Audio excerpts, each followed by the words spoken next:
Buenos días, iglesia, ¿cómo están? Abre tu Biblia en Levítico. ¿Qué? Tú ábrela. Antes de seguir avanzando en una nueva serie,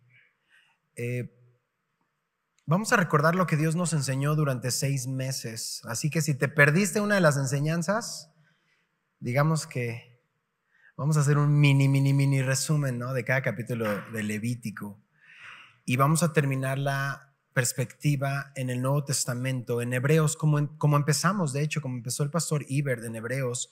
Vamos a ver ahora al final, vamos a entender cómo cerramos, digamos, la pinza no completa y encontrar estas conclusiones. Así que vamos a orar y pedirle al Señor que nos dirija hoy, que sea su Santo Espíritu quien nos enseñe. ¿Me acompañas? Padre, te damos gracias porque el día de hoy podemos revisar lo que nos has estado hablando y tener certeza de verte en cada capítulo, Señor. Hemos observado tu plan de redención, hemos visto tu santidad, la hemos comparado con nuestra pecaminosidad y nos has convencido, Señor, que verdaderamente a quien necesitamos es a ti. Por eso te pedimos hoy que nos enseñes, nos redargullas, nos corrijas, nos instruyas en justicia para que podamos ser perfeccionados, Señor, para que maduremos, estemos preparados para toda buena obra. Te lo pedimos en el nombre de Jesús. Amén. Entonces, Levítico vamos a verlo a 30,000 pies de altura crucero. Cada domingo estuvimos, digamos, caminando a nivel de calle, pero ya vimos el contexto histórico, observamos lo que se habló a Israel en el pie del monte Sinaí, vimos a Jesús en todo esto y después, ¿se acuerdan? Poníamos una especie de espejo para nosotros, nuestra condición. Así que estamos terminamos Levítico, el tercer libro del Pentateuco. En Génesis vimos la creación del hombre, vimos la caída del hombre en el pecado. De hecho, ¿te acuerdas cómo termina Génesis? Génesis termina con un ataúd, ¿no? Al final de Génesis ese es el final, un ataúd. Después en Éxodo vimos la obra de rescate de Dios al pueblo de Israel. Son liberados de Egipto y van hacia la tierra prometida. Eso es lo que vimos en Éxodo. En Levítico Dios se presenta al pueblo. El libertador se presenta a Israel. Muestra su santidad, muestra el propósito de andar en santidad.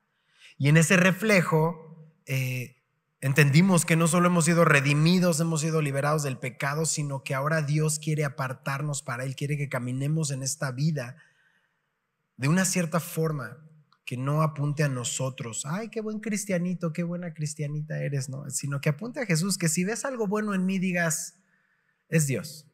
Nada es mío, todo es dado por Él. Que el mundo conozca que Dios es bueno y que si nos pudo salvar a nosotros puede hacer una obra de salvación en quien sea. En ese reflejo encontramos la manera en que Dios estableció cómo podemos acercarnos a Él. Y así empieza el libro de Levítico. Entonces dices, me hubiera esperado 6 meses y ya tenía todo Levítico. ¿Listo para tus notas? Si quieres ver tus notas o tomar un mini resumen, esto es lo que vimos durante 6 meses. ¿Listos?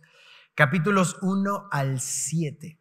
Vimos 5 tipos de sacrificio y te los voy a mencionar rápidamente. Los primeros 3 eran voluntarios. Los últimos 2 eran obligatorios. Estos sacrificios representan lo que Jesucristo haría por nosotros en la cruz del Calvario. Es decir, todo esto es una sombra de lo que Jesús haría, pero también el que hacía el sacrificio era una proclamación pública y personal del que llevaba el sacrificio, porque son diferentes tipos de sacrificio. No solamente era llevar un animal porque sí. Así que ahí está el reflejo de Jesús, pero también cómo nos veíamos. ¿Cuántos sacrificios te dije? 5. El primero de estos sacrificios, holocausto. Le llamamos a esa enseñanza completa entrega. Este animal se ofrecía, se quemaba por completo delante de Dios en el altar, y lo que representa evidentemente es a Jesucristo dándose por completo por nosotros. pero también representaba que el que llevaba este holocausto era una forma pública de decir, hey, yo soy como este animal que está siendo quemado, quiero sacrificarme y entregarme por completo a Dios. Número 2, segundo sacrificio era la ofrenda de cereales o la que conocimos como ofrenda vegetal. Este título le pusimos completo agradecimiento. Y en este sacrificio no era de sangre, como vimos. Aquí se preparaba una especie de pan con cierto tipo de ingredientes, se presentaba en el altar. Y esta ofrenda representaba la vida de Jesucristo, perfecta, ofrecida sin mancha, porque acuérdate que era sin levadura. La levadura era un ejemplo de ¿qué? Del pecado, ¿no? Y estuvo aquí entre nosotros, y esta proclamación del que ofrecía esto es como si dijera, Señor, todo te pertenece, estoy completamente agradecido, no solo me entrego completamente a ti, sino que estoy completamente agradecido por todo lo que soy, todo lo que tengo, lo pongo delante de ti, tú eres el dueño. Era una forma de compromiso, de entregarle todo al Señor. Número 3, el tercer sacrificio era la ofrenda de paz. El título que utilizamos ese domingo fue completa paz. Y la ofrenda de paz también se quemaba. Había una diferencia porque parte de este animal ofrecido se comía ahí mismo, y por eso se llamaba una ofrenda de paz, como si Dios dijera, te invito a comer. ¿Quién quisiera que Dios lo invitara a comer? No, pues todo. Pues Dios te está invitando a su mesa, porque este animal era quemado por el Señor, pero el Señor parte de eso te lo daba a ti para que lo comieras en su presencia. Representaba evidentemente la comunión que podemos tener tú y yo en Cristo Jesús. Esta era una celebración porque ahora tenemos paz y hemos recibido de parte del Señor, hemos sido recibidos en su familia, y hasta aquí eran voluntarios. Te dije cuántos eran voluntarios, 3 voluntarios, 2 obligatorios, 2 sacrificios obligatorios. Número 4, la ofrenda por el pecado. Estamos en la primera sección del 1 al 7, vamos rápido. Era el sacrificio expiatorio. Aquí le llamamos ese domingo completo perdón. Un animal que se ofrecía representaba cómo Jesucristo fue ofrecido por nuestros pecados. Proclamaba que públicamente estoy reconociendo que soy un pecador y estoy trayendo esta ofrenda por los pecados, incluso por los pecados que no sabía que había cometido. ¿Te acuerdas que vimos eso? Estos pecados de ignorancia. Así que aquí está, digamos, pagados con este sacrificio. Y número 5, la ofrenda por la culpa. Ese domingo le llamamos completa reconciliación. Si te estás dando cuenta ahora, está contando una historia, ¿cierto? Está observando o estamos observando estos sacrificios reflejados en Jesús y nosotros aprendiendo de ellos. Era por pecados específicos. Cuando habías hecho algo claramente pecaminoso, sabías, entendías, entonces ibas a pagar por lo que hiciste. Y vimos que cuando habías defraudado a alguien o le habías hecho algo en contra de la ley y lo sabías, tenías que ir a pagar un cierto monto. A veces incluso vimos que era económico para poder resarcir el daño hecho. Y esto nos habla de que Jesús no murió así solo por una naturaleza pecadora nuestra, sino murió por todos y cada uno de mis pecados. Y esto es algo que aprendimos. Murió por los pecados pasados. ¿Cuáles más? Los presentes. ¿Y cuáles más? Futuros. Es una obra completa. Y llevamos los capítulos 1 al 7 y dices, bueno, sí, he observado esto acerca de los sacrificios y me muestran que Jesucristo lo ha hecho todo por mí. Seguimos, capítulos 8 y 9. Le llamamos completo propósito. Después de que se nos muestra nuestra condición, nuestra necesidad de perdón y restauración, entonces Dios ahora está poniendo los límites que serían de beneficio para el pueblo para convivir en el día a día. Y ahora como creyentes, pues necesitamos un sacerdote que nos represente delante de Dios y quien represente a Dios delante del pueblo. Por eso los capítulos 8 y 9 nos presentan a Jesucristo como nuestro gran sumo sacerdote, exactamente. Y en este caso vimos a Aarón y a sus hijos son ungidos como sacerdotes, empiezan a llevar a cabo la labor sacerdotal Y si los capítulos 1 al 7 me enseñan cuáles y cómo hacer los sacrificios, el capítulo 8 y el capítulo 9 me muestra cuándo empezarían a realizarse esta labor sacerdotal. Y entonces en el reflejo vimos que nosotros como creyentes hemos sido llamados a ser sacerdotes, nación santa, real sacerdocio para nuestro Señor. Y hay una serie de instrucciones, te animo a que escuches si no estuviste ese día, en completo propósito, ¿no? Estas instrucciones, cada uno de estos elementos, incluso del traje sacerdotal, representaba algo en nuestro caminar diario. ¿Cuál sigue? Capítulo 10. Fuego extraño, le llamamos esa clase o esa enseñanza. Un capítulo fuerte, ¿te acuerdas? Una advertencia: los hijos de Aarón, Nadab y Abiú, ofrecen fuego extraño delante de Dios. ¿Y te acuerdas qué sucedió? Fuego los consume, ¿no? Fueron consumidos. ¿Por qué? Porque la forma en la que debemos acercarnos a Dios no es como yo quiera. A Jesús no lo puedo adorar a mi manera, tiene que ser a la manera que Él estableció, en espíritu y en verdad. Y en espíritu es lo contrario a la carne. Por eso en espíritu es guiado por el espíritu, y cuando habla de verdad es de acuerdo a la palabra de Dios, porque su palabra es verdad. Entonces eso lo aprendimos, hicimos un viaje a Juan, ¿no? Capítulo 4, Jesús dijo que los adoradores deben adorarle en espíritu y en verdad. Entonces no es carnalmente, no es en mis fuerzas, es en espíritu y en verdad, de acuerdo a lo que Él estableció. Y aprendimos que Dios es un Dios misericordioso, pero también Dios es fuego consumidor. Capítulo 11 lo titulamos Lo inmundo y lo limpio.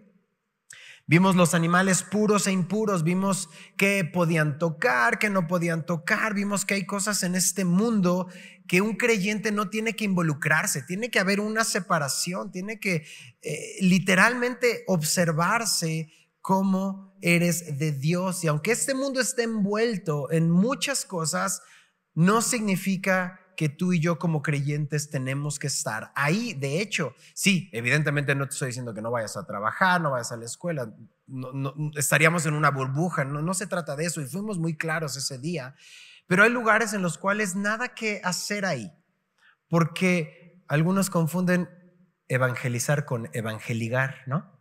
Y entonces, no, es que voy a evangelizar. No, nada que ver. Literalmente hay lugares en los cuales no vas a impartir santidad, más bien se te va a pegar el cochinero, ¿no? Entonces necesitamos saber y aprender a diferenciar entre lo inmundo y lo limpio. Eso lo observamos capítulo 11. Después, capítulos 12 y 15 le titulamos apartados de impureza, y vimos que el pueblo traía un montón de cosas de Egipto. Iban a entrar en una tierra donde tendrían que ser erradicado el pecado, porque estaban haciendo prácticas pecaminosas, aborrecibles de tipo sexual. Y entonces estos capítulos se metieron completamente a condiciones relacionadas con el aspecto sexual en el hombre y en la mujer. Nos mostraron cómo tú y yo necesitamos completamente y constantemente ser limpiados y lavados, pero cómo Dios se interesa en nuestra intimidad y la quiere redimir. Hay esperanza para nuestra intimidad. Se llamó apartados de impureza. Después, capítulos 13 y 14, el título se llamó Quiero, sé limpio. ¿Y te acuerdas qué enfermedad observamos? La lepra, exacto. Este símbolo del pecado que empieza debajo de la piel. O sea, no empieza externamente, sino de repente ya empieza algo pecaminoso y nos ponemos manga larga, el fin que no se ve, ¿no? Hablando figurativamente. Así es el pecado, ¿no? Empieza por dentro, poco a poco es una manchita, pero empieza a crecer. Al principio lo podemos tapar, pero llega un punto que produce la pérdida de la sensibilidad total. Ya no nos importa. Y comenzamos a caminar en pecado y empezamos a perder nuestra propia vida, como el leproso. Ya no sentía nada, se le cayó un pedazo de su mano, no se daba cuenta. Y el que está en pecado pierde pedazos de su vida también, el caminar, y no se da cuenta que al final va a la muerte. Y eso es lo que nosotros somos o seríamos sin Cristo. Lo vimos claramente en capítulos 13 y 14. Después vimos el capítulo 16. Le titulamos Pecado quitado. Y ahí vimos el Yom Kippur, ¿se acuerdan? El día de la expiación, este día más esperado del año, porque era el momento en que los pecados de todo el pueblo eran perdonados por un año. Al año siguiente había que hacer otra vez el sacrificio. El sacerdote entraba en el lugar santísimo con la sangre y todos estaban afuera expectantes para saber si iba a ser acepto el sacrificio o no. Y entonces salía y gritaba: somos perdonados, ¿no? Y un año nuevo, un año más bien que nuestro pecado ha sido perdonado. Bueno, eso lo vimos en el Yom Kippur, pero obviamente prefiguraba a Jesús. Su sacrificio no es una vez al año, sino una vez para siempre. El día en la historia en la que Jesús pagó y gritó, no Yom Kippur, ¿qué gritó? Consumado es, pagado por completo. Para nosotros se abrieron las puertas del cielo a través de su sangre y de su sacrificio. Sigue el capítulo 17. Le llamamos La vida está en la sangre. Y hablamos de la sangre y qué era la sangre, la importancia de la sangre, que es donde está la vida. Y por eso es el precio que fue dado por nuestras vidas. La sangre de nuestro Señor Jesucristo fue mostrada en ese capítulo. Después unimos dos capítulos también, eran cuestiones cotidianas del día a día. Unimos el capítulo 18 y el 20. Le titulamos Apartados para ser míos, y habla sobre cuestiones cotidianas acerca de la sexualidad, lo importante de llevar una sexualidad de acuerdo al orden de Dios. Trajo a luz acerca del homosexualismo, relaciones antes del matrimonio, entre otras. De hecho, nos mostró cómo Dios quiere ordenar nuestras vidas y darnos nuevos comienzos. El propósito de estos textos es glorificar a Dios. Después siguió el capítulo 19, llamados a ser santos. Vimos cuestiones cotidianas también acerca de la justicia. Al tratar a los extranjeros debían ser tratados bien, porque nosotros, bueno, en este caso Israel fueron extranjeros, y nosotros también necesitamos, así como Dios nos adopta, tener que aceptar a las personas, amarlas y restaurarlas en el Señor. De hecho, hubo una parte donde se habló del espiritismo y el ocultismo en el capítulo 19. Después unimos dos capítulos, el 21 y el 22. Le titulamos Yo los santifico. Y aquí nos mostró acerca de los sacerdotes, cuál era la actividad cotidiana de los sacerdotes, y lo vimos también para nosotros un reflejo. Como sacerdotes estamos identificados a la luz de la palabra, que honramos al Señor en nuestra vida diaria. ¿Cuál sigue? Capítulo 23, le llamamos completa comunión. Y algunos dicen que es uno de los capítulos más importantes de toda la Biblia, porque está el calendario de Dios. Ahí vimos las fiestas, cada una de las fiestas que era una prefigura del momento de la historia que Dios estaba haciendo algo. Y vimos la Pascua, los panes sin levadura, la fiesta de las primicias, los primeros frutos, o el Pentecostés, la fiesta de las trompetas, el día de la expiación, la fiesta de los tabernáculos. O sea, las 7 fiestas a lo largo de todo el calendario nos mostraba lo que Dios quiere hacer de principio a fin. Capítulo 24 le titulamos Aceite y pan, y regresamos a cuestiones, responsabilidades de los sacerdotes. Vimos el reflejo en nuestra vida sobre funciones que Dios nos ha dado, y las comparaciones, la llenura del Espíritu Santo comparado con este aceite en nuestras vidas, y cómo Jesús es el pan de vida, es todo lo que necesitamos. Últimos 3 capítulos. Capítulo 25 le titulamos Yo les enviaré mi bendición. ¿Te acuerdas el año del jubileo? Lo vimos hace poco. Lo recuerdas, el año en que todo volvía a ceros, todo regresaba, los que eran esclavos salían libres. El año del jubileo representaba el anhelo de Dios de redimirnos de nuestras culpas, de nuestro pecado. Nos mostraba cómo nosotros como creyentes no tenemos que apegarnos a lo material para ser generosos, y nos mostró obviamente a Jesús, el año agradable del Señor cumplido en él, en su ministerio aquí en la tierra. Capítulo 26 le titulamos Y reconocerán su pecado, y hablamos de una lista de bendiciones. ¿Y te acuerdas de otra? de maldiciones. Es un llamado de Dios para decirnos, hey, hay dos caminos, hay dos opciones. Toma el camino de la bendición, porque al final, incluso también en ese listado puso un tercer punto que era: podíamos arrepentirnos y Dios extendería su misericordia para con nosotros. Y el domingo pasado, al final, después de 6 meses, el capítulo 27 le titulamos Promesas y ofrendas, y habla sobre nuestra responsabilidad cotidiana de vivir en integridad, de no hacer votos a la ligera, de cumplir los votos y las promesas que hemos hecho. Pero también hablamos al final del manejo económico, y eso lo vimos todo la semana pasada. Esto es un resumen. Te animo a que regreses a escuchar lo que Dios nos habló a cada uno. Pidamos al Señor su llenura y su orden en nuestras vidas. Así que como empezamos este estudio, lo comenzó el pastor Iber en Hebreos. ¿Qué les parece si regresamos a Hebreos? Abre tu Biblia en Hebreos capítulo 8. Vamos a apuntar todo esto a lo que vimos durante 6 meses, regresando a la visión o la vista del Nuevo Testamento. Y obviamente hay todo un estudio de Hebreos verso a verso, tardaríamos muchísimo. Esto solamente voy a tocar algunos versos para este domingo, pero viene hablando que Jesús viene del orden de Melquisedec, ¿ok? Eso es lo que viene hablando Hebreos. Y ya en el capítulo 8, en el verso 1, dice: ahora bien, estamos en Hebreos 8, verso 1, ahora bien, el punto principal de lo que venimos diciendo es que tenemos tal sumo sacerdote, el cual se sentó, ¿qué dice? A la diestra del trono de la majestad en los cielos. O sea, nuestro gran sumo sacerdote está sentado. Es Jesús. Su obra fue completa en la cruz del Calvario. Hoy está sentado en su trono. O sea, Jesús no está desesperado como tú y como yo. Jesús no está preocupado.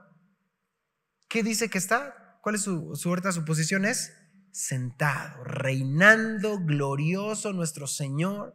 Porque te acuerdas que en Levítico dice una y otra vez: sed santos porque yo soy santo. Y todo el tiempo, sed santos, ¿no? Y a veces pasaron algunos domingos y dices: ay, parece más presión, ¿no? ¿Qué estamos buscando? Sí quiero ser santo, pero ¿cómo le hago? Bueno, aquellos que hemos creído en el Evangelio, que hemos sido hechos hijos de Dios, pues también tomamos una nueva naturaleza. Es la naturaleza de Dios. Tenemos una nueva vida en Cristo. Y ahora cumplir lo que el Señor nos manda ya no es una obligación, sino ahora lo vemos como un resultado. Por eso, sed santos, más que una orden, es una promesa. Es como si el Señor te está diciendo: ustedes serán santos porque yo soy santo. Y si Él está sentado, significa que su obra está completa. Y si tú ves, oye, pero si ya todo está hecho, ¿por qué invertimos 6 meses de nuestra vida en estudiar Levítico? ¿Por qué tengo que ser santo? ¿Por qué me tengo que reunir? ¿Para qué me disipulo? ¿Para qué estudio la palabra? ¿Por qué vivo en santidad si consumado es, si ya todo está hecho? Ahí está la respuesta. Por amor. Es una relación de amor. Hay comunicación y entendimiento. Si no, no estaríamos viendo la obra de Dios. Con Dios es igual. Con Dios es un privilegio. Tú y yo tenemos acceso. Pregunta, no me levantes tu mano, por favor, pero ¿usaste el privilegio de ir a la presencia de Dios hoy en la mañana? ¿Le dedicaste 2, 3 minutos, 5 minutos a entrar en su presencia y decir: Señor, aquí estoy, te entrego mi semana?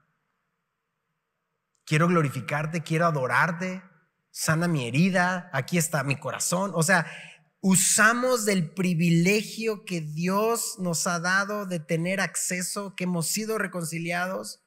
Por eso son mis tiempos de oración, por eso son mis tiempos de lectura.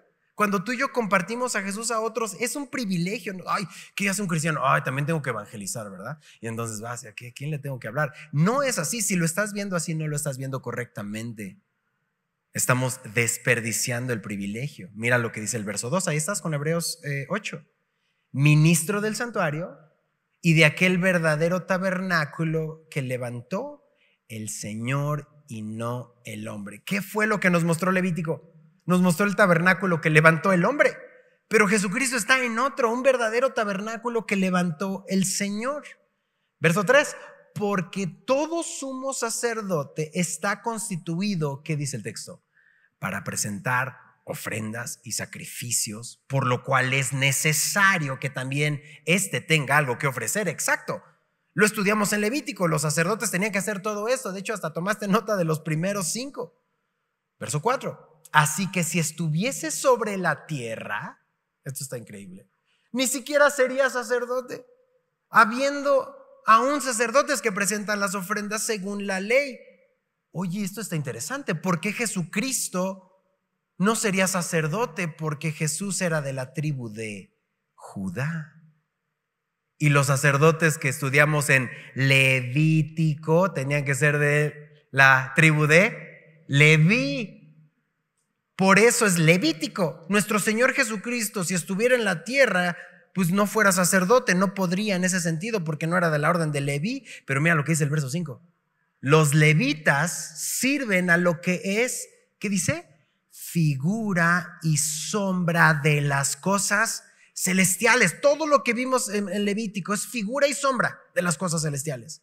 Como se le advirtió a Moisés cuando iba a erigir el tabernáculo diciendo, mira, haz todas las cosas conforme al modelo que se te ha mostrado en el monte, pero ahora, dice el verso 6, tanto mejor ministerio es el suyo, ¿de quién está hablando? De Cristo, cuanto es mediador de un mejor pacto, establecido sobre mejores promesas. Todo lo que estuvimos leyendo, iglesia, era un buen pacto. La ley es buena. Pero ahora Jesucristo es hecho sacerdote, no según el orden de Leví, sino una orden superior, porque ahora pone un mejor pacto con mejores promesas. Verso 7, porque si aquel primero hubiera sido sin defecto, ciertamente no se hubiera procurado lugar para el segundo. Jesucristo, ¿te acuerdas en la última cena que dice? Esta es mi sangre del nuevo pacto. Eso en un momento vamos a tomar la cena juntos. No dijo esta es mi sangre de una nueva ley, sino de un nuevo ¿qué? Pacto. La ley no tiene un problema. El problema es que el pacto estaba basado en que nosotros teníamos que hacer todo esto. Ese era el pacto. Ustedes hacen esto y vivirán. Comprobamos que no pudimos. A ver, levanta la mano. ¿Quién cumplió toda la ley y lo logró? Ni uno en la tierra. Nadie. No estaba diseñado para eso. Comprobamos que no pudimos. Entonces Jesús dice, vamos a hacer un nuevo pacto. Pero ya no está basado en tu obediencia. Ahora, en mi sangre. ¿Te das cuenta lo importante de nuestro estudio levítico para llegar a Hebreos y decir, exacto, por eso continúa el verso 8, mira lo que dice. Porque reprendiéndolos dice, he aquí vienen días, dice el Señor, en que estableceré con la casa de Israel y la casa de Judá, ¿qué dice? Un nuevo pacto, exacto. No como el pacto que hice con sus padres. El día que los tomé de la mano para sacarlos de la tierra de Egipto. Me gusta esa figura de los tomé de la mano, ¿no? ¿A quién tomas de la mano? Pues a tu hijo chiquitito, ¿no? Los tomé de la mano porque ellos no permanecieron en mi pacto. ¿Dios rompió el pacto? No. ¿Quién lo rompió? Ellos. Nosotros. Y yo me desentendí de ellos, dice el Señor. Verso 10. Por lo cual, este es el pacto que haré. Si tienes tu Biblia, subraya. Este es el pacto que haré con la casa de Israel. ¿Qué significa Israel? Gobernado por Dios. Aquellos que somos gobernados por Dios después de aquellos días, dice el Señor. Observa, por favor, cómo es este nuevo pacto. Porque, ¿te acuerdas? Aprenderse cómo tiene que sacrificarse un animal y de repente era pues, muy sangriento, muy apestoso, no a sacar las entrañas. ¿Se acuerdan todo lo que leímos? Ahora hazlo las veces al día y hazlo todos los días y era complicado hacer esto. Pero este es el nuevo pacto. ¿Están listos? Leen conmigo. Dice, pondré mis leyes en la mente de ellos, en el entendimiento de ellos. ¿Y qué dice? Y sobre su corazón las escribiré. Ahí está el nuevo pacto. Dios prometió escribirlo en tu mente y en tu corazón. ¿Y a poco no es así? ¿A poco mientras pasamos por Levítico y estudiábamos, aunque nunca habías leído Levítico, o tal vez sí, no te acordabas, tú decías, yo ya sabía que era malo hacer eso? O sea, no tenía que en ese momento haber leído Levítico para saberlo. Gracias Dios por mostrármelo, pero yo ya sabía que estaba mal eso. Eso yo ya sabía que estaba mal de prometer y no cumplir. Yo ya sabía que estaba mal estas prácticas. Yo ya lo sabía, estaba escrito en tu corazón. Y la ley lo que hace es confirmar esto. Y dice, y yo seré a ellos, ¿qué dice? Por Dios. Y ellos me serán a mí por pueblo. Y ninguno enseñará a su prójimo, ni ninguno a su hermano, diciendo, conoce al Señor, porque todos me conocerán, desde el menor hasta el mayor de ellos. Y subraya la palabra conocer, porque conocer me habla de cercanía, conocer profundamente. Y eso es la verdad, iglesia. Una y otra vez te decimos, y lo has escuchado en muchas iglesias, ten una relación con Dios. ¿No has escuchado eso? Ser cristiano significa tener una relación con Dios. Pues aquí está. Todos me conocerán. Y dice, o sea, no sería necesario porque tú ya lo sabes, o incluso cuando estás lejos, cuando te has apartado en tu corazón, sabes que te está gritando tu propio corazón, regresa a casa. Necesitas a Cristo. Ven otra vez. Ese es el nuevo pacto. Eso es gracia. Porque además observa qué mueve al nuevo pacto. El versículo 12. ¿Por qué todo esto? Porque seré propicio ¿a qué? ¿Lo lees conmigo? Porque seré propicio a sus injusticias. Me detengo, por favor. La palabra propicio es misericordioso. La palabra propicio es bondadoso. Yo soy injusto. Muchas veces sigo siendo injusto. Muchas veces yo sigo siendo pecador.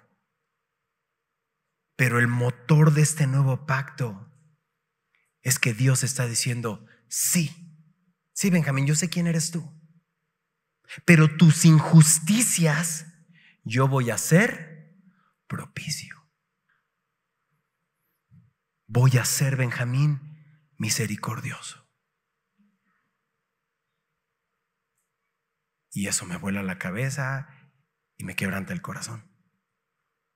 Porque está apuntando a lo injusto que soy yo, a lo pecador que soy yo, y me está diciendo, sí, ya lo sé.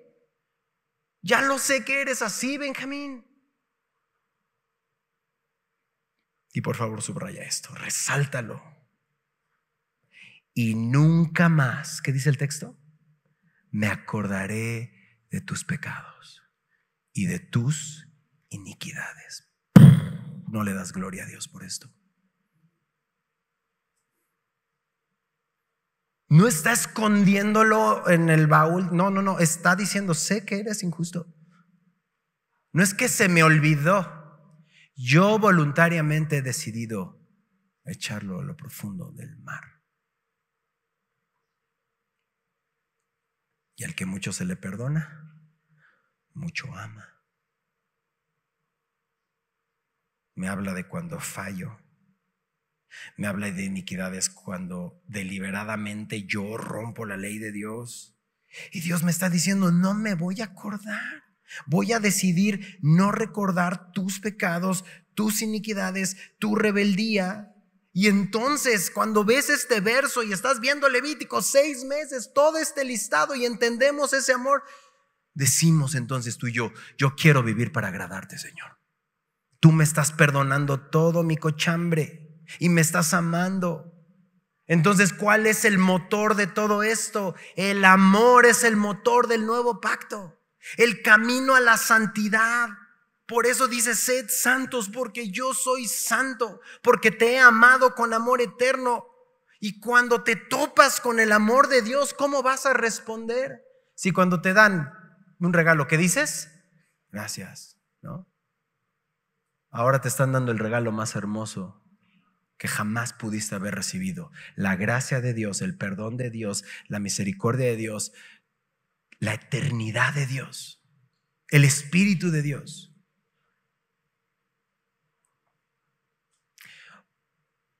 Por eso nos condenamos a nosotros mismos, porque el regalo está así. Pero dice el evangelista que el mundo amó más las tinieblas que la luz, porque sus obras eran malas. Y entonces, cuando estamos en nuestro último día de vida, todo nuestro listado de lo que logramos, vendimos, facturamos, adquirimos e hicimos, aquí está, no vale para nada. Te van a preguntar, ¿qué hiciste con este regalo? ¿Qué hiciste con mi hijo? No, pero mira todo lo que logré, mira lo famoso que soy, mira lo que... ¿Qué hiciste con mi hijo? Así es. Escoge la vida. ¿Tomas la vida o rechazas la vida? En serio que es de Club Semilla. Pero qué difícil. Porque a nuestras fuerzas ya vimos que podemos o no podemos. No podemos. Por eso Dios dice, yo ya sé. Por eso yo te voy a amar. Yo te voy a dar. No se trata de que tú y yo tenemos que aprender cómo se hacen todos estos holocaustos. Que no, entonces, a ver, algún hermano aquí que venda chivos, ¿no? Alguien que venda corderitos, dice, no, pues yo tengo un restaurante. Bueno, eso es diferente. Vamos, ahí te caemos. Eso ya pasó. Nunca lo estudiamos. Desde el principio que estuvimos aquí, nunca lo estudiamos para tomar notas de a ver cómo empezamos y cuándo empezamos la venta de corderitos. Entonces, ¿para qué me sirve estudiar Levítico? Para recordar lo que Él hizo, para recordar quién es Él, para recordar quién soy yo, para recordar cuánto le necesito, para estar viendo una vez más esa ventana de la palabra, desplegando la gloria, la gracia de Dios frente a nuestros ojos. Ahora dale la vuelta a la hoja y vamos al capítulo 9 de Hebreos. Verso 1. Aquí nos va a describir el santuario. Ahora bien, verso 1. Aún el primer pacto tenía ordenanzas de culto y un santuario terrenal, porque el tabernáculo estaba dispuesto así. Ya te lo sabes. En la primera parte, ¿qué dice? Llamada el lugar santo, estaban el candelabro, la mesa, los panes de la proposición. Tras el segundo velo estaba la parte del tabernáculo llamada el lugar santísimo, el cual tenía un incensario de oro y el arca del pacto cubierta de oro por todas partes, en la que estaba una urna de oro que contenía, ¿qué había ahí adentro? El maná. ¿Qué más? La vara de Aarón que reverdeció y las tablas del pacto. Y sobre ella los querubines de gloria que cubrían el propiciatorio, de las cuales cosas no se puede ahora hablar en detalle. Y como vamos a obedecer lo que está diciendo la Biblia, pues no vamos a hablar en detalle de esto ahorita, ¿vale? Además, no podríamos hacerlo tan rápidamente. Verso 6.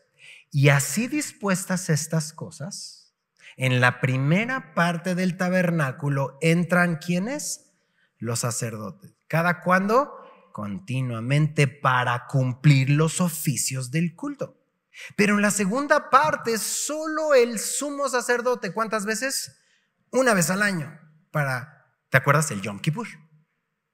No sin sangre, la cual ofrece por sí mismo y por los pecados de ignorancia del pueblo, dando el Espíritu Santo a entender con esto que aún no se había manifestado el camino al lugar santísimo, entre tanto que la primera parte del tabernáculo estuviese en pie, lo cual es símbolo para el tiempo presente, según el cual se presentan ofrendas y sacrificios que no pueden hacer perfecto. ¿Qué dice en cuanto a qué? Por favor, subraya eso. No pueden limpiarte la conciencia el que practica ese culto. Entonces tienes dos lugares, el lugar santo y el lugar santísimo. En el lugar santo están los sacerdotes todos los días, todo el tiempo, poniendo los panes de la proposición. Cada 7 días ponen el aceite en las lámparas. Todo se hace en el lugar santo. Hay mucha chamba, hay mucho trabajo. Y en el lugar santísimo, ¿cuántas veces?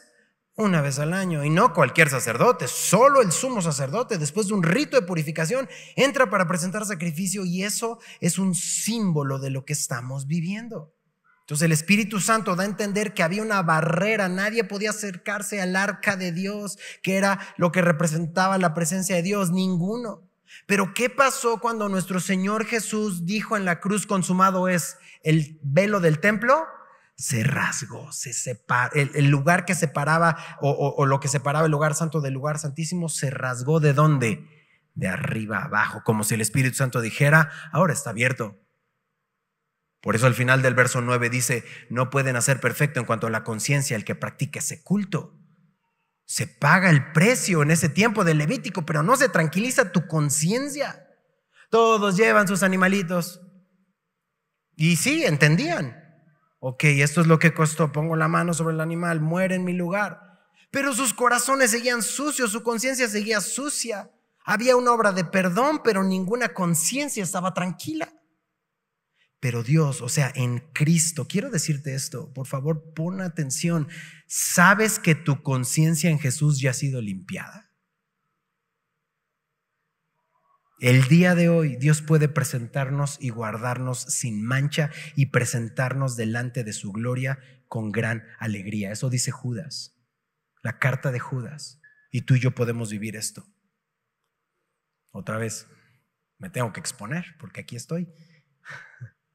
No hay quien más.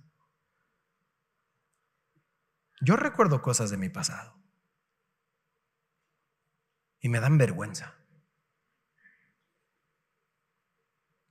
Pero entiendo que ya han sido pagadas. Entiendo que ya han sido perdonadas. Eso no me abre la puerta al cinismo. Pues ya está pagado, vámonos. ¿Qué sigue? Ya me perdonó Dios, vámonos a donde estaba antes. Voy a seguir pecando. Eso sería necio, eso sería tonto. Mostraría que no he entendido la gracia y tendría que evaluar realmente si soy salvo. Que tengo todo el cristianismo, pero no tengo a Cristo. Esto abre más bien la puerta a la gracia. La gracia que me empuja a decir: ya no.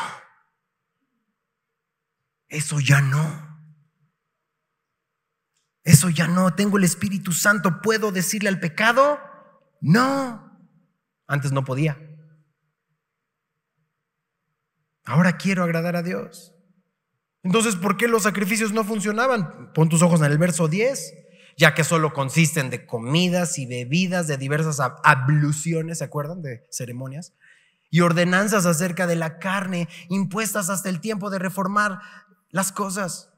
Pero estando ya presente Cristo, sumo sacerdote de los bienes venideros, por el más amplio y más perfecto tabernáculo, no hecho de manos, es decir, no de esta creación, y no por sangre de machos cabríos ni de becerros, sino que dice: por su propia sangre entró una vez para siempre en el lugar santísimo, habiendo ofrecido, ¿qué dice? Eterna redención por sí. La sangre de los toros y los machos cabríos y las cenizas de la becerra rociadas a los inmundos santifican para la purificación de la carne. Cuanto más la sangre de Cristo, el cual mediante el Espíritu eterno se ofreció a sí mismo sin mancha. Por favor, iglesia, lee, subraya. ¿Qué dice? Limpiará, ¿qué dice? Vuestras conciencias. No creas que se me ocurrió, Te lo digo porque lo dice la Escritura y porque lo he vivido. No puedo regresar al pasado, pero puedo entregarle mi vida a Cristo hoy. Y Él limpia mi conciencia de obras muertas para que sirva al Dios vivo. Verso 15. Así que por eso es mediador de un nuevo pacto, para que interviniendo la muerte de Cristo, para la remisión de las transgresiones que había bajo el primer pacto, los llamados reciban la promesa de la herencia eterna. ¿Te das cuenta? Podemos recibir la promesa de la herencia eterna. Cristo es nuestra herencia eterna. Una última referencia, dale la vuelta a la hoja, capítulo 10. de Hebreos. Vimos 8, 9 y una última referencia en el capítulo 10. Entonces todo ya tiene un mejor equilibrio después de 6 meses de estar en Levítico. Observo Hebreos y tengo más idea de cuando están trayendo estos animalitos y por qué este animalito sí, por qué este animalito no, y cómo tenían que estar preparados y qué significa cada elemento. Verso 10, capítulo 10, verso 1, por la ley teniendo la sombra de los bienes venideros, no la imagen misma de las cosas, nunca puede, por los mismos sacrificios que se ofrecen continuamente cada año, hacer perfectos a los que se acercan. O sea, la ley no podía cada año, había que hacerlo, obviamente no era perfecto, porque si hubiera sido perfecto, todos esos israelitas que ofrecieron todos esos animalitos debieron de haber dejado de pecar. Pero había que acercarse cada día. Verso 2, de otra manera cesarían de ofrecerse, pues los que tributan ese culto limpios una vez no tendrían más conciencia de pecado. Pero en estos sacrificios cada año se hace memoria de los pecados. Por eso Dios nos ha llamado a un nuevo pacto. Mira lo que dice el verso 18. Brinca hasta el verso 18, ahí en el mismo capítulo. Me estoy acercando a la conclusión. Lee conmigo. Pues donde hay remisión de pecados de estos, no hay más ofrenda por el pecado. Iglesia, si tú has creído en el Evangelio, si tú has creído que Jesucristo fue el sacrificio por tus pecados, ten libertad. Te lo digo en el nombre del Señor, ten libertad. Abraza esa libertad, no lo que sientes. Tus sentimientos son muy cambiantes. Un día te gusta el chocolate, el otro día prefieres la vainilla, ¿no? Y mañana fresa. No le creas a tu corazón, a tus sentimientos. Si tú has creído en el Evangelio, ya no hay que ofrecer más sacrificio por los pecados. Por eso cuando volvemos a pecar, ay Señor, no, te prometo que no, te prometo que ya no. Donde hay remisión, ¿qué dice el texto? Ya no hay más sacrificio por los pecados. Entonces, ¿qué hago? ¿Qué sí hay? O sea, ya no hay sacrificio por los pecados, pero ¿qué sí hay? Verso 19, agárrate. ¿Qué sí hay? Libertad. Así que, hermanos, teniendo, ¿qué dice? Libertad. No libertinaje para seguir haciendo lo que se me pegue la gana y vivir para mí.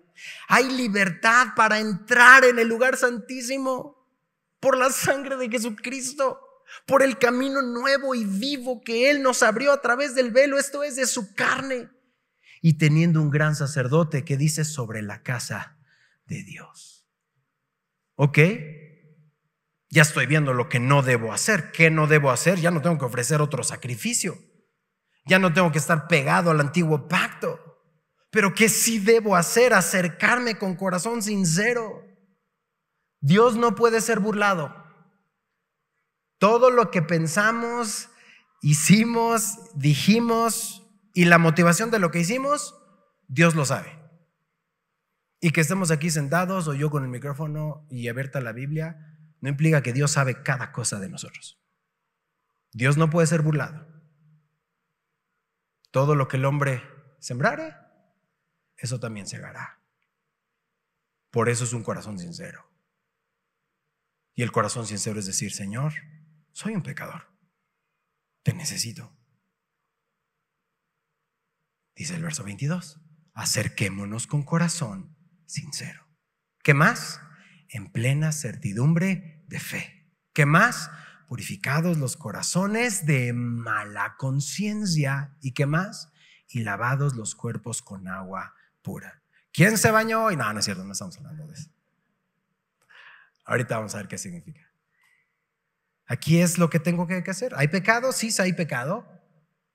Tengo que acercarme al Señor con corazón sincero, no con una pose espiritual, sino soy pecador, sigo siendo pecador, pero soy un pecador redimido. No puedo mentirlo, no puedo maquillarlo. Esto no ha cambiado. Por eso tengo que llegar con el corazón sincero. Dice en plena certidumbre de ¿qué? De fe. Mi certeza es en la fe, no en las obras. Mi confianza no es en lo que hago, sino en lo que hizo Jesús en la cruz. Purificados los corazones de mala conciencia. ¿Y cómo puedo ser purificado de mala conciencia? Te voy a decir lo que dice el mundo. Una buena forma de tener buena conciencia es teniendo mala memoria. No me acuerdo. No, pues nadie nos acordamos. De repente hasta lo dices, un caballero tiene, ¿verdad? Te lo sabes. Creo que esa es tercera de Proverbios 6:66, algo así.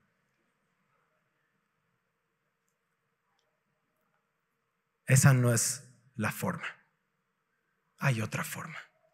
¿Quieres ver cuál es?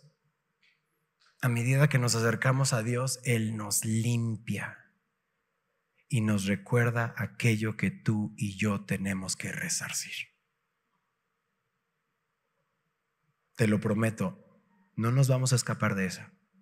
No podemos entrar por la puerta sin antes ser lavados y reconciliados. No podemos disfrutar la paz de Dios si no hemos hecho la paz con Dios.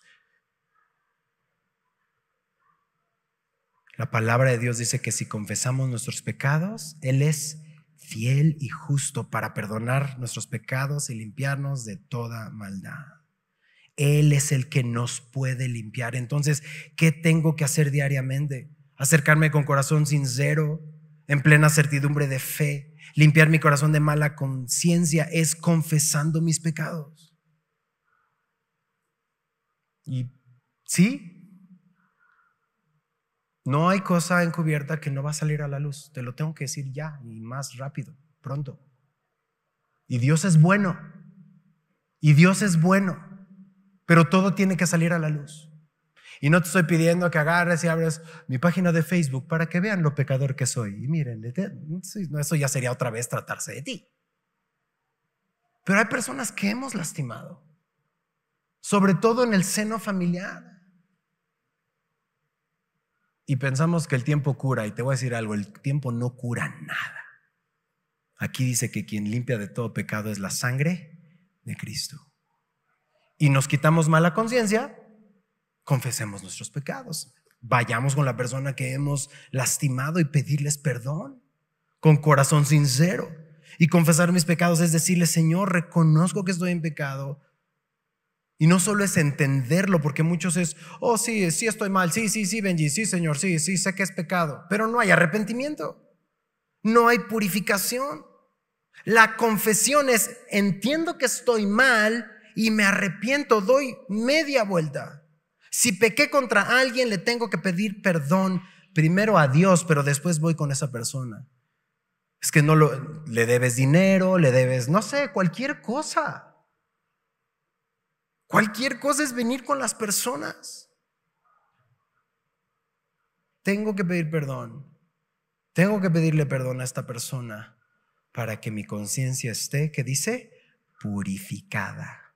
Y para que entonces sean sanados los corazones. Y al final, ¿qué dice? Lavados los cuerpos con agua pura. Y evidentemente no está hablando de un baño físico. ¿Cuál es el agua pura? La palabra de Dios. Ahorita Dios nos está dando una lavada buenísima a todos.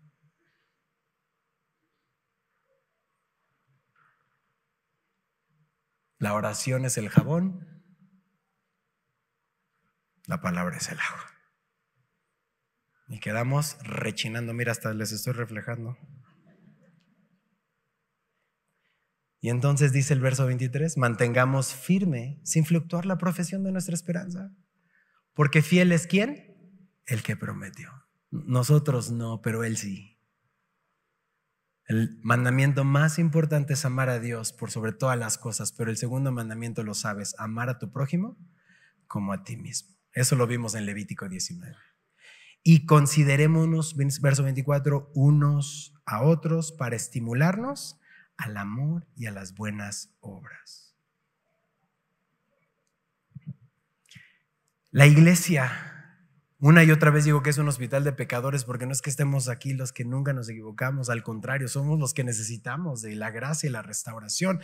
Pero si Dios te está restaurando, tú puedes ser un factor de restauración en otro. Oye, ¿qué te ha dicho Dios al respecto? ¿Ya oraste al respecto? ¿Ya fuiste a visitar a tu mamá? ¿Ya hablaste con tu hermano? ¿Ya te reconciliaste? Esto es estimularnos al amor y a las buenas obras. Esto es la iglesia. ¿Hace cuánto no visitas a tus papás? Ya saliste con tu esposa a cenar, te estimulas y buscas, ya te estás discipulando. Y este verso 25 no es para ustedes porque están aquí, pero un día vamos a necesitar recordarlo. Verso 25, ¿qué dice?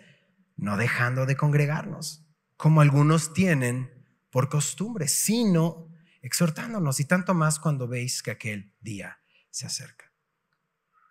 Entonces, si conoces que alguien ya no se congrega, dice que exhortándonos, y exhortando no es regañar, no tengamos esa equivocación, es acompañar, es ayudar, es mostrar, es levantar. Cuanto más veis que aquel día se acerca.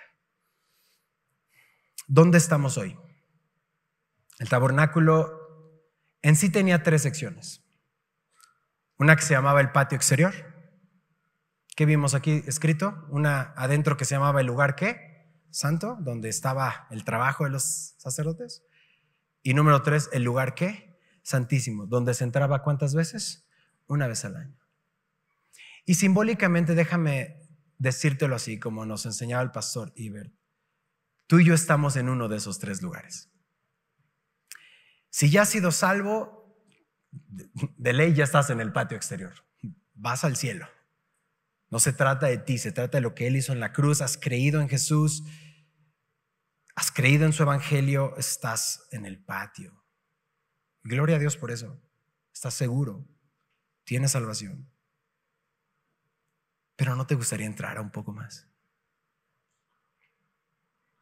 Es como si vas, es un ejemplo muy X, ¿no? Pero vas a Disneylandia, ¿no? Entraste y nada más te quedas así ay, qué bonito está Disneyland. Y estás así en la entrada. ¿No quisieras ir a conocer?